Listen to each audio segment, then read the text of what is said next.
my music isn't supposed to be the foreground. I'm sort of babysitting other people's kids, other people's projects. I try to make my music as impactful as possible, and at times I have to really consciously make it as invisible as possible on certain documentaries. Sometimes going away from convention can really work.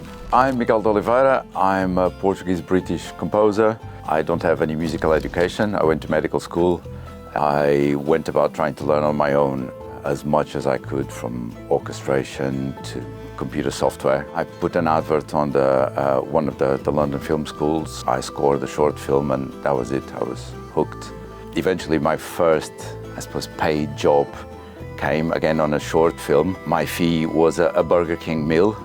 I think I have no real boundaries, so whatever instrumentation I mix, whatever orchestrations I come up with tend to be very unusual. I have strange things, from a bass saxophone that every time I play it, the house foundation shakes, to a Taisho Koto, which is pretty much what would happen if a guitar and a typewriter had a baby. Around the time of COVID, I did a postgrad in medieval music and again fell in love, went down that rabbit hole. My first ever sync was music for a TV commercial. I think it was Mervyn's Magic Hat. And I remember even hearing it at Hamleys, the big toy shop in London. I was super, super proud. I can't even begin to make the math in my head how many hours of BBC One and BBC Two projects I've worked on. But maybe one of the most impactful was a recent Storyville documentary I wrote the music for, about Dame Deborah James and campaigning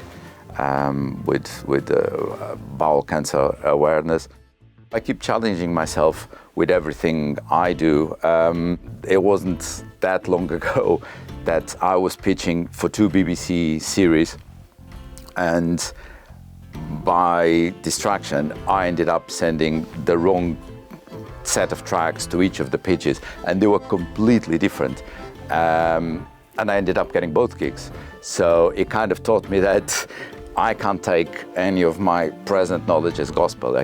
I need to keep challenging myself.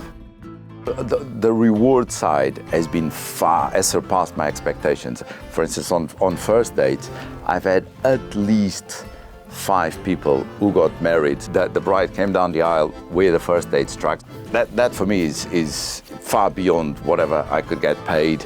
I'm very proud that I've been asked to do 17 Louis Theroux films.